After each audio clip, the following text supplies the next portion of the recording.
He probably gets a kick out of just the responses he gets in those moments, man. That's great shit right there. Fuck. We obviously know about the Bears selecting Mitchell Trubisky over you. We just talked about him going up to number 2. Even Mitch himself, former Cleveland guy, we love Mitch. Any truth to the 2019 moment against the Bears, man? The 1, 2, 3, 4, 5. I think we got 10 fingers here. 10th pick, man. Yeah, I mean, of course. You gotta have but fun it was with it, to man. me. It wasn't. It was never directed towards Mitch. Like I have a ton of respect for Mitch. He's a great guy. Led them to a lot of wins, man. If you ever look back at it, I think he got a bad rap a little bit. I mean, he led them to a lot of wins over there in Chicago. He's got a bad rap, man. You can't tell me any different, man. And so, but it was more of when I left that meeting. You know, when you leave a building, you kind of have a feeling like, yeah, I did great there. How they were talking to me, for sure. If they're gonna take somebody, it's gonna be me. Yeah. And so I had that feeling kind of from a couple of teams, and they were one of them. And so I just felt like. I didn't feel disrespected. I don't want to say disrespected, but I felt like they gave me the kind of implication that they were going to take me. And then, so the first time I played them, I was pretty hyped up for the game, to say the least. And so I believe you caught the touchdoon right there, huh? You caught the touchdown, the little wide scrape route. But he caught the touchdown, and I let the emotions. Me and Trav talk about this. I don't know about you, Jason. Sometimes I do stuff on the field, and I don't even remember doing it. I just kind of black out and do it. And so once I saw that they got it on video, I try to wait till I got to the sideline.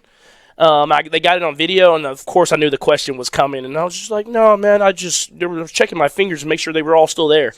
So these things working. Still got 10 of these things. 1, 2, 3, 4, 5. Yep, they're working. Jason only has 9, so that counts. That counts. 9 that work. Yeah. 9 that work.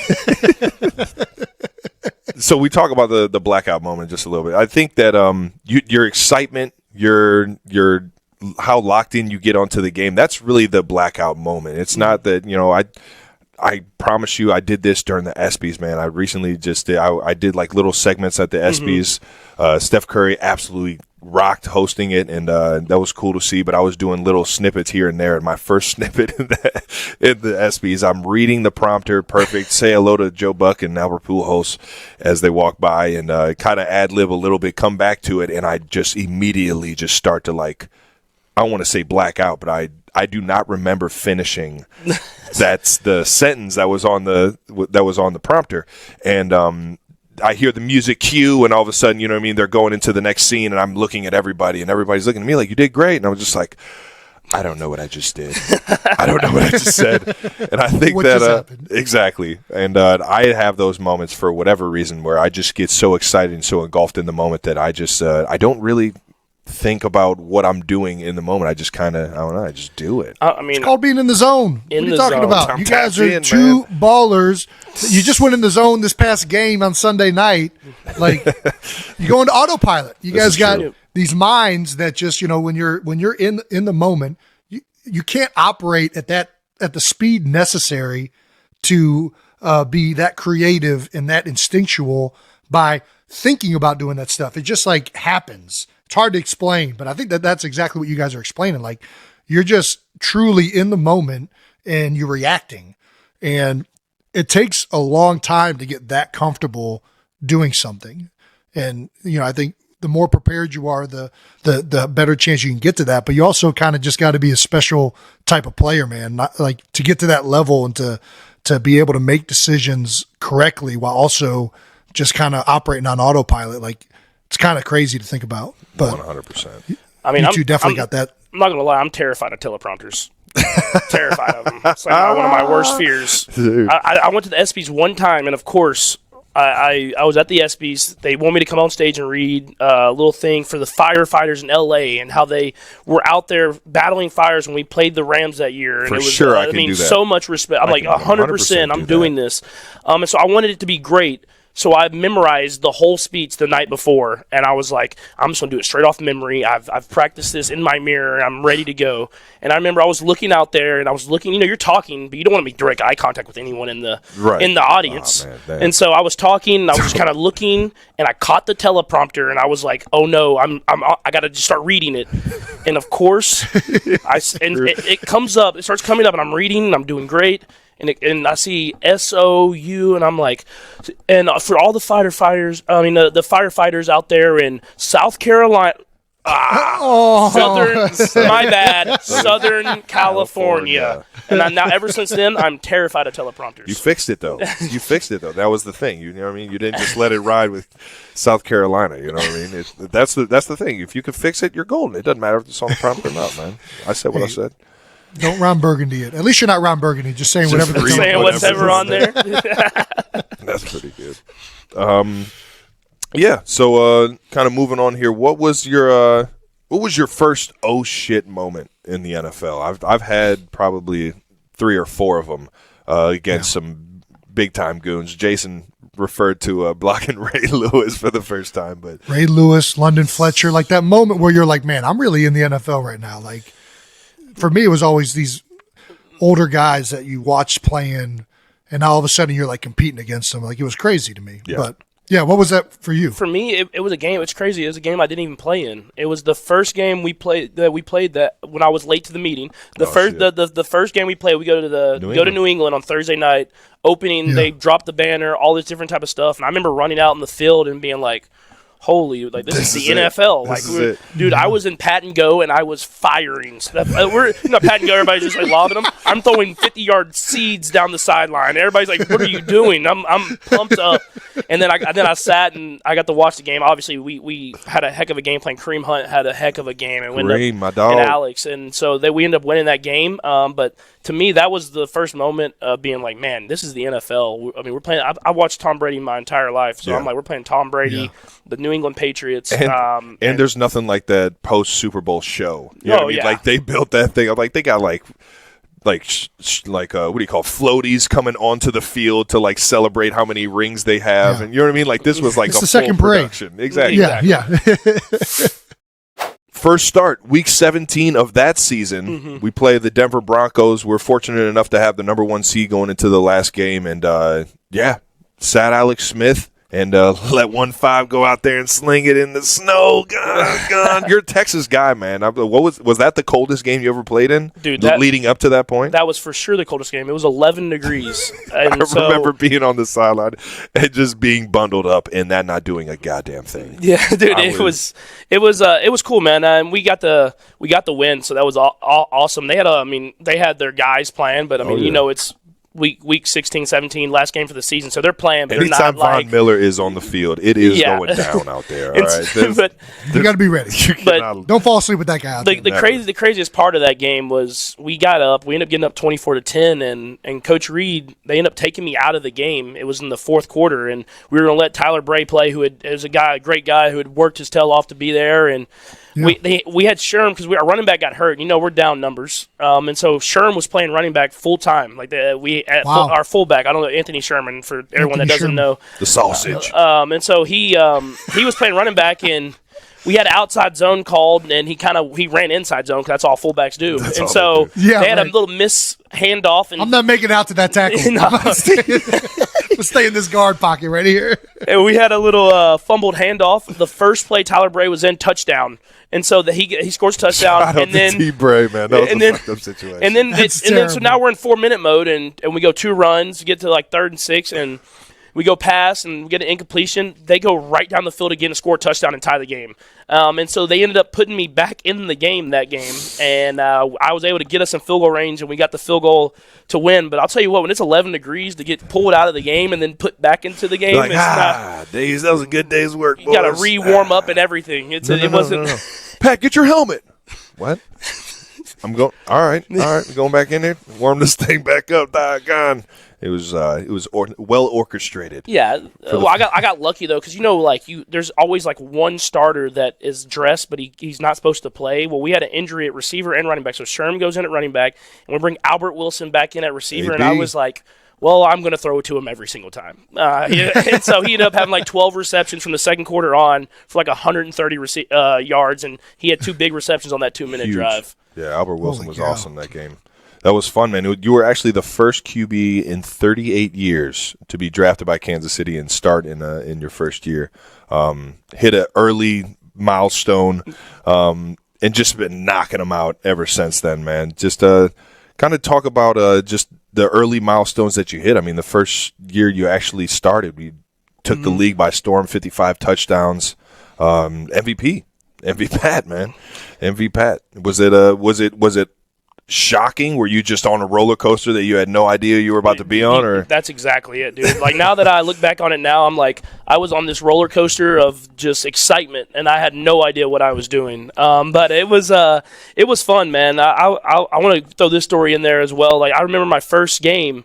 Like, Tyreek had a huge game, but Travis had one reception for 6 yards. And you look at our relationship now, and you would be like, that is crazy. But my dad tells this great story like, we win the game, and Travis, he's the team player. He's all hyped up in the locker room. And my dad said they go to, like, the family area. We have, like, the family area. You see everybody. And Travis gets out there first, and he's going to see the fam and everything like that. And he could just tell that Travis was, like, kind of not down, but kind of like, man, I could have played better. Oh, for sure. And my dad, big Silky P, just kind of went over there. He said he went up there and grabbed Travis and said, he's gonna throw it to everybody. Hey, so just know your time's coming. Your time's coming. Next game we play the Steelers. Travis has 142 touchdowns.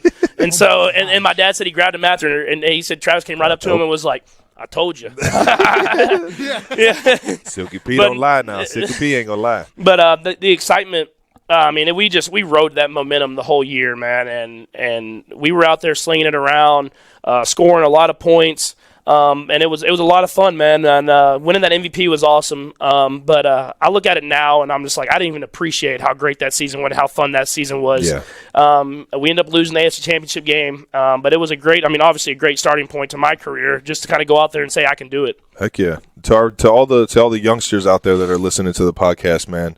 The transition from high school to college, from college to the pros, and being ready for all those moments, man. Do you have any just advice or anything that you could just throw out there for those guys? Yeah, I would say be all in. If you truly care about this thing, man, be all in. And when I look back at my career, I think about in college, I feel like I wasn't all in. I did everything I was supposed to do.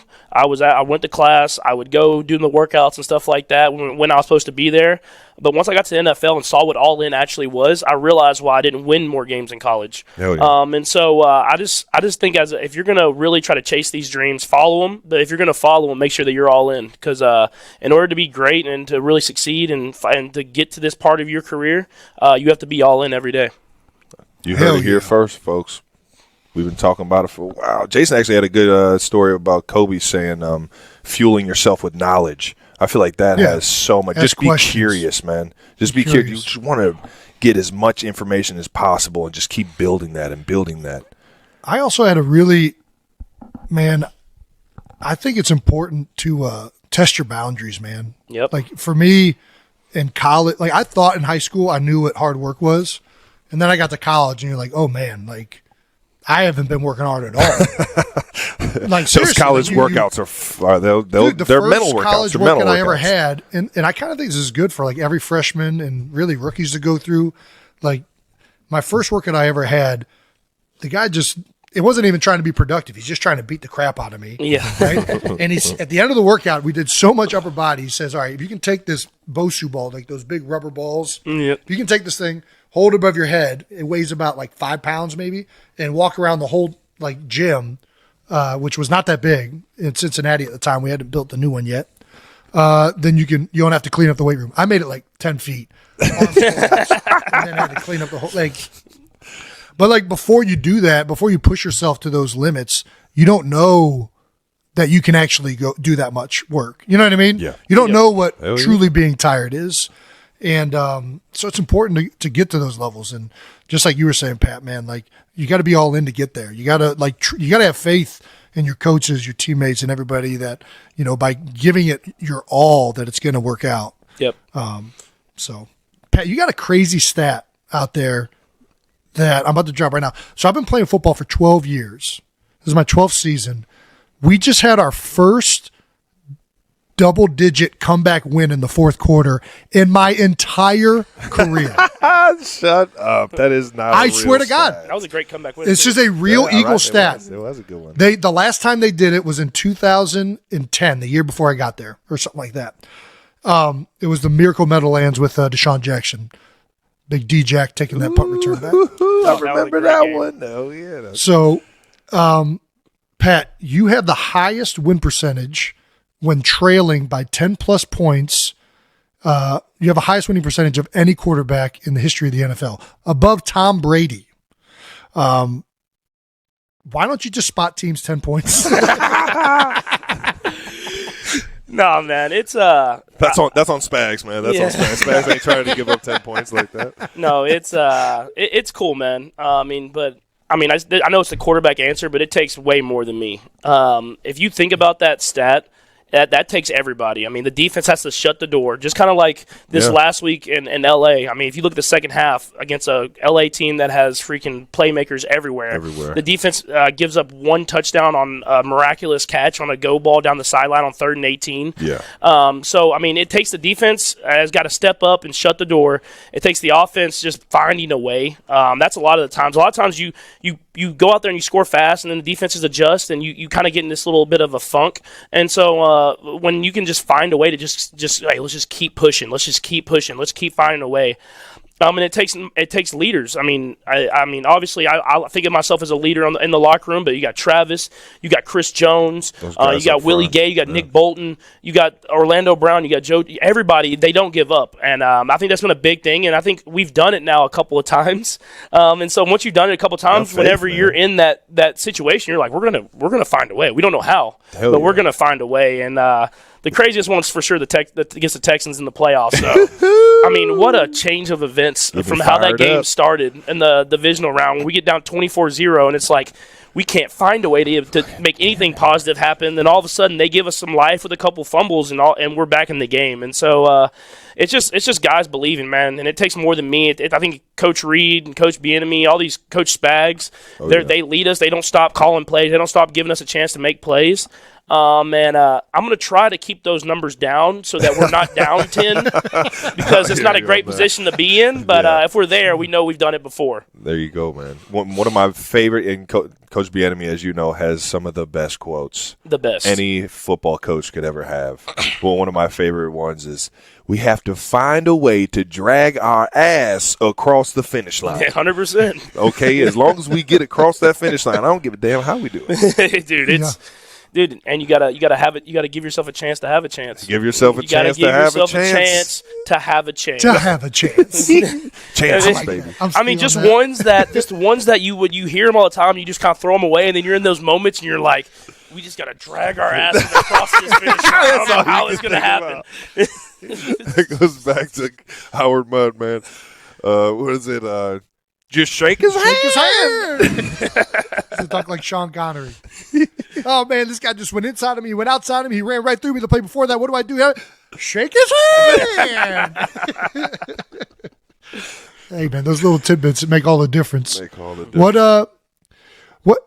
I guess, what makes you so good, do you think, in these late situations, these 2-minute situations? I know you probably don't like doing this. I mean, what can you account to it, though? You're such an instinctual player. I don't know. Yeah, go ahead. I think you see it with all the greats, and that's what I'm trying to get to. Is at the end of the day, it's not going to be perfect. It's not going to be the perfect pocket. It's not going to be the play call is not going to be perfect every single time. But how are you just going to find a way to compete? And that's something that I pride myself on. And I played every sport growing up. And I just wanted to win. I didn't care how it looked. I didn't care how it got done. I just wanted to win. And if you look at our last drive, I mean, this last week, I mean, other than the last play when it kind of worked out perfectly, we had the man play called, Travis breaks free, wins, and gets scores. It was like we were kind of just making stuff happen on the fly. So it's how can you be focused in chaos? How can you not let the moment be bigger than what it is? And we've prepared ourselves. Coach Reed puts us in those situations all training camp, all during the season, and a lot of times he puts the offense in a situation where it's not looked at as winnable. And so when you've been put in those situations, you go back to those fundamentals of, all right, I'm going to go through my reads. If it's not there, I'm going to run. I'm going to go through my reads, and if it's not there, I'm going to scramble and try to get someone else open. It takes everybody, and I just try to do whatever I can to win at the end of the day, and it's worked out well for me. But like I said earlier, I don't want to be in those situations a ton, but if we're there, I'll be ready for them. I feel like, and this is a big shout-out to Tom, but I feel like the standard of what those 2-minute situations are, I mean, we've seen Tom Brady be in a situation like that, and it just in the back of your mind like what's possible. You know what I mean? And to be able to understand and be comfortable in the moment of what is possible. You know what I mean? It takes doubt and doesn't even make it a situation. And a lot of that goes to our guy Joe Blameyer. Yep. Every single Saturday morning, putting us through like a Chris Berman 2-minute or 3-minute. I'm talking about from like Division III to the NFL. He's our high school in Alabama. He has every 2-minute situation you've ever seen. So we'll put this more into perspective. Coach Blamar is our wide receivers coach, but he does a lot on situational football at the end of game, so that we understand a lot of what's going on and to get more knowledge of what's possible. On top of it just being some of the most entertaining fucking shit you see. We bring in the Cal Stanford. The band is on the field. It's chaos. He brought up the Meadowlands, Miracle in the Meadowlands with Deshaun Jackson before, and he makes it at ease being in those moments because we understand what's possible. On top of, we got 1-5, we got Coach Reed dialing it up, we got the playmakers to make the plays, and on top of that, we've seen what's possible before. So there's a certain standard of, all right, what can we get done? How we're going to attack them, and it's way. We talked about it kind of a little bit of just feeling comfortable in that moment, but it's that this past Sunday versus the Chargers was just, it wasn't necessarily, I don't want to say it was a comfortable feeling, but we knew that with two timeouts left with 1:40 left, what exactly was possible, man, and that only gave us confidence, Yeah. Well, Pat, you said a couple of seconds ago that you don't really care how it looks, right? You just want to win. Well, for someone that doesn't care how it looks, you make it look good. Make it look good, dog. All right, sidearm, behind the back. Look. When you're doing all these like unique things, these creative things, are these things that you've practiced before? Is there a method to it, or are you just like trying to have fun? I've for sure practiced. I try to put myself in those situations during the off season and practice the sidearm throws and no look throws and stuff like that. Not the behind the back, even though I want to still do it. I'm scared to do it. But no. Every time he does it in practice, I just scream, "Do it in the game!" I'm trying to see that shit. No, but you just try to prepare yourself for those moments. The quarterback position's changed so much. And like I said, everything's not perfect. I mean, these D linemen have gotten better and better, which I know you know. And so it used to be so easy. Fire zone over here, fire zone over there. We got this. But T stunt. Holy shit, where the fuck that guy come from? And then in my baseball background, I got the sidearm stuff. But I will say, when I'm doing some of the stuff, though, in the back of my head, all I think about is if this shit doesn't work, Coach Reed's going to get on my ass. He's right here. Just so I just make sure if I do throw the no-look pass or if I throw the sidearm pass, that I make sure it's completed.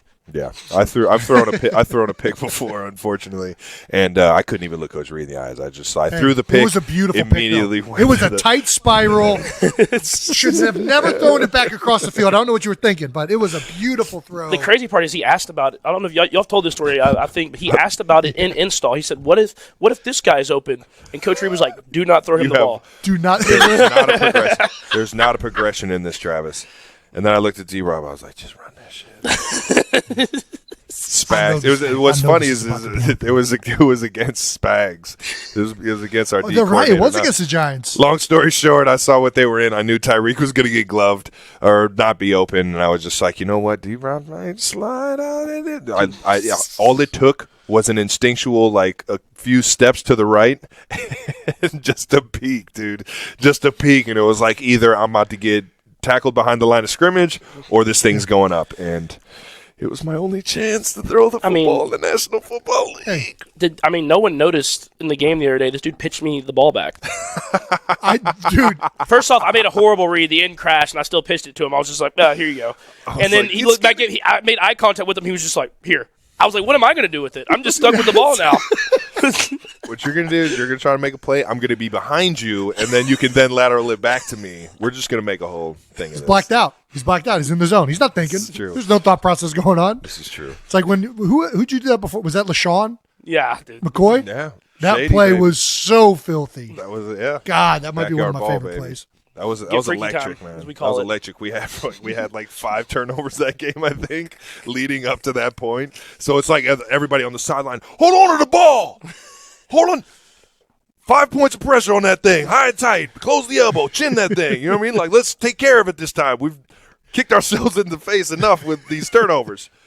And bad play breaks down. First off, I'm just like running to the right, and I'm just like off my back foot, just like somebody find it. Dude, before his feet hit the ground, he already pitched it. I already knew where I was going with it. I felt Shady's eyes on me. I'm just like, oh yeah, Shady's always ready. Hot potato. He's gonna be down in on this. He's got me, but he don't got you. Well, as a great player, right, I guess is open up for all of us. Like, is there any criticism about your game that either bothers you or you feel is legit? I'll go first. I have always been criticized for my snapping, and to be honest, it's not very good. I got a fast snap. It's off targets occasionally. It's really remarkable as someone who can't snap the ball that I've played 12 years of center. Scott, how are we weighing this Snuck thing out? that one out. We can deal with that. Yeah, He we'll figure it out. does a lot of other good shit. That's awesome, man. For me, it's definitely blocking. That's no elephant. That's no secret, man. Everybody's harping on me about my blocking and things like that. And I've taken heart to that, man. I've been a guy that, I try and make myself more of a blocker, more of a physical presence in the run game, knowing how much I can have success in receiving and things like that. But yeah, man, there's some good defenders out there. I don't know if you've seen, man, holding the block in the NFL isn't the easiest thing to do. Although George Kittle does make it look easy and fun, man. Yeah, and for me, it was more, I think, when I was coming out of college. But everybody thought of me as this like gunslinger that threw all these interceptions and all these touchdowns. And we had to score a lot in college. And I still, if you look at my college stats, I never really threw a lot of interceptions. But they were just like, in the NFL, though, they're going to be interceptions. He hasn't done it yet, but they're going to happen. Yeah. And it's going to happen. And so Trust us. I had the little spot last year where I threw a couple of them, but I've always valued taking care of the football. So I try to get rid of that thing from my MO or whatever critique that people like to say of me. But in this game, if you're not toeing that line, I feel like you're not playing aggressive enough. And so there's times in games where I know, like, I get a little wound up. I like everybody else. I'll make a cool play where I like scramble around. Like in the Jags game, I scramble around, made a cool play, and then I try to do it again and throw an interception. And I'm just like, I know, it's me. Yeah. It's too much. And so I just try to stay on that fine line, but not get too aggressive. Yeah, but you got to put the foot on the gas in this league. You can't play timid or wait for other people to win the game, especially as a quarterback, man. If you believe in yourself, you got to go out there and get that thing. Oh, you got to give guys chances. That's big on me. Give guys chances to make plays. That's why I've never been a big like completion percentage guy. Like that's never been like my favorite stat to kind of keep high. You want to obviously have a high completion percentage, right. But I feel like if you're not kind of pushing the limit and giving guys chances, and then another thing is throwing the ball away and not taking sacks, I feel like you're hurting your team. And so I've never been a big completion percentage guy. I'm someone that likes to push it, and I want it to be high, and I want it to be like having success, but I want to make sure that our guys are having chances to go out there and make plays. Chances. Love it. Chance to have a chance, baby. You're pretty good with the stats. Right now you're leading the MVP voting. What's your mindset going into a season? Like obviously not a lot of changes, but you're losing Tyreek, one of the biggest playmakers on the Chiefs over the last few years. Best receiver in the league, man. Yeah, I know. Yeah, coming into the season, are you focused on MVP type, or are you just more on the success of the team? No, I mean you don't. I don't think anyone, focuses on the MVP and stuff like that. I mean, you shouldn't be if you want to be a great team. I just focus on winning. I knew. Losing Tyreek is losing Tyreek. I mean, he's the best receiver in the league. I mean, it's gonna be big for anybody to lose a guy like that. But even more than, I mean, we brought a lot of great players in. I think I just looked at Coach Reed and I was like, this dude has had success with whoever is on the field, quarterback, receivers, tight ends, running backs. And I'm like, so if I just listen to what he has to say, we're going to have success. So I did that, man, and I tried to took it on myself to kind of, I'll have a bigger responsibility in the offense, and you got to get through your reads better. You got to be better at getting it to the right guy and giving guys chances to make plays. And we had a lot of guys that have stepped up, man. If you look at our team, it seems like every week it's a different receiver kind of having the big game. It's been so fun to watch, man. It's been cool, man, and I'm so happy for those guys, man, because they kind of got a bad rap coming into the season. And I was looking at it, and I know Travis was looking at it like, man, these guys can ball. I don't know what everybody's talking about. I don't know what y'all over here talking about. And so just to see guys that are going out there and having success. Sky had the big game last year, and I've seen that. I mean, this last game, and I've seen that talent all year long. You see guys like Justin Watson, who J Watt, baby, up top J Watt, baby. Who I saw in the OTAs. I think it's a story that's out there, and I called Brett Veach. I'm like, hey, how fast is this white guy we got out here, man? Because he's over. I can't even throw it far enough. This guy is outrunning me. I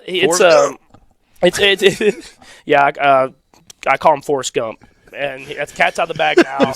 you see? Have you ever seen Forrest Gump? He has that Watson has that perfect form. It's like a machine. He's just like this the entire time. Who taught Tom Hanks how to run? That shit was great. But no, so I call him Forrest Gump. He's making plays for us. It's the Penn grad, man. The old Ivy League, baby. Every single time he catches it, makes a big play. I just see him get up. It's like, mass equals 4 times the celebration. It works every time. No, he was born with club feet. He had to teach himself how to run it at a later stage. The worst is you got to see this guy how he throws a football. It's the craziest thing I've ever seen. The most robotic, arm. I want to see it in slow motion. Can't do it. I don't know how it comes out of his hand. It's never a spiral. I don't know how he even thinks. You know, Coach Reed gives everybody a chance to have a throw in this offense. He's like testing the receivers, the tight ends, everybody out. And we were like, "Hey, J Watt, man, you want to? Can you throw?" He's like, "Nah, man, nah." that ain't my job. And we were like, "Come on, just give us one." He was just. And I was like, "What?" It was a shot put. How can you be so athletic and that's what you got then? But that's crazy, man. J Watt's stepping up. It's awesome to see him do his thing, man. But yeah, we got everybody stepping up, man. Juju, MVS, you name it, man. And to answer your question, man, you never think about that MVP stuff. If you do, you're in the wrong sport, man. All you think about is going out there and winning games, playing for your team, and at the end of the day, you want to win that Super Bowl. And if that's not your only goal, then you aren't playing the right sport. Yeah, love it. What do you think you're still improving? Or do you think? I mean, I think this is forever. Kind of. I mean, I think you have to be improving. I mean, everybody knows. The moment you're not getting better, everyone's catching you, right? Yeah, exactly. And I've got the best improvement I've made is I've become patient, which I had to last year with all the coverages we were getting. I learned how to throw it to the run. Taylor Swift and Travis Kelce were noticeably absent from the 2026 Grammy Awards, skipping not only the ceremony but also every major afterparty tied to music's biggest night. As cameras scanned Hollywood's hottest venues, the industry's most talked about couple was nowhere to be found. Their disappearance didn't come as a total shock to fans who've been tracking their movements. Both Taylor and Travis have maintained exceptionally low profiles for weeks, avoiding public appearances and staying silent on social media. The last confirmed sighting of the pair dates back to January 12th, when they were spotted enjoying a quiet dinner in Beverly Hills, an understated outing that quickly ignited online chatter. Since then, it's been radio silence, with the Grammys unfolding in real time. Speculation surged. Why would the power couple miss the year's most high-profile celebration? According to sources close to them, the explanation is refreshingly simple: they wanted time to themselves. After months of relentless attention, Taylor and Travis intentionally stepped away from the spotlight to prioritize privacy and peace over red carpets and flashing cameras. A source shared on January 22 that Taylor's headspace has been calm and content, describing her as happy, grounded, and fully present in her life with Travis. Her focus, they said, has been on what feels genuine and uplifting, moments that don't require an audience. There was also a practical reason behind Taylor's absence. She had no nominations at the 2026 Grammys, wasn't scheduled to perform, and wasn't presenting any major awards. Her upcoming album, The Life of a Showgirl, was released after the eligibility cutoff, making her ineligible this year.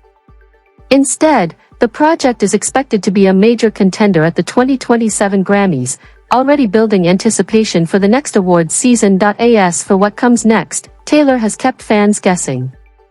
In an October interview with BBC Radio 1's Greg James, she shut down rumors of a new tour tied to the life of a showgirl. After the exhaustive run of her record-breaking Eras tour, she admitted she simply isn't feeling the pull to hit the road again anytime soon.